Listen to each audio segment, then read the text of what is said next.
জানেন কি, আজকের এই পৌষ সংক্রান্তি বা মকর সংক্রান্তির পিছনে লুকিয়ে আছে এক এমন প্রাচীন কাহিনী যেখানে আছে অহংকারের পতন, তপস্যার চরম পরীক্ষা আর ৬০,০০০ আত্মার মুক্তির ইতিহাস।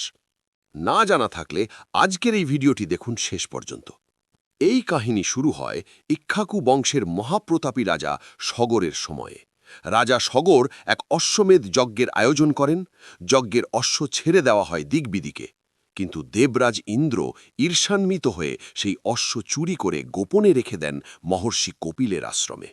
অশ্ব হারিয়ে গেলে ক্রোধে ফেটে পড়ে রাজা সগরের ৬০,০০০ পুত্র।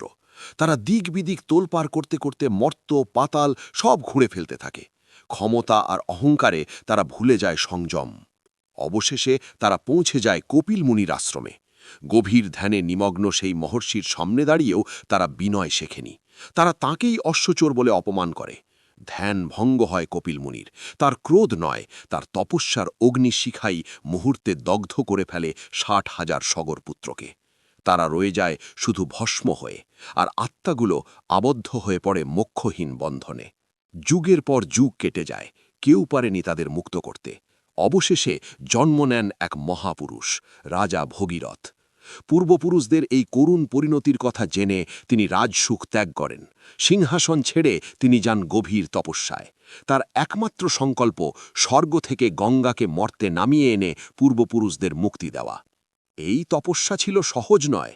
বছরের পর বছর, যুগের পর যুগ, রৌদ্রে বৃষ্টিতে শীতে ভগীরথ দাঁড়িয়ে থাকেন এক পায়ে, চোখ বন্ধ, হৃদয়ে শুধু এক প্রার্থনা। অবশেষে তার তপস্যায় সন্তুষ্ট হন দেবতারা। গঙ্গা রাজি হন মর্তে নামতে। কিন্তু তখনই ওঠে ভয়, স্বর্গীয় গঙ্গার প্রবল ধারা যদি সরাসরি পৃথিবীতে নেমে আসে তবে সে ধ্বংস করে দেবে সমগ্র সৃষ্টি। তখন ভগীরথ আশ্রয় নেন মহাদেবের। করুণাময় শিব নিজের জটাজালে ধারণ করেন গঙ্গার উন্মত্ত প্রবাহ। সেই জটার গভীরে গঙ্গার অহং ভেঙে যায়, শক্তি হয় সংযত। তারপর ধীরে ধীরে শান্ত হয়ে গঙ্গা প্রবাহিত হন মর্তে, মানব কল্যাণের জন্যে। গঙ্গার জলে স্পর্শ পায় সগরপুত্রদের ভস্ম। মুহূর্তে অভিশাপ ভেঙে যায়, ৬০,০০০ আত্মা পায় মুক্তি, পায় স্বর্গীয় গতি। সেই থেকেই গঙ্গা হয়ে ওঠেন মুক্তিদায়িনী মা। শাস্ত্র বলে এই মহাপুণ্যক্ষণ ঘটেছিল সূর্যের উত্তরায়ণের সময়, আজকের এই পৌষ সংক্রান্তি বা মকর সংক্রান্তির দিনে। তাই এই দিন শুধু ঋতু পরিবর্তনের উৎসব নয়, এ হল ভগীরথের অশ্রু, শিবের করুণা আর গঙ্গার অনন্ত ধারায় লেখা এক চিরন্তন ইতিহাস।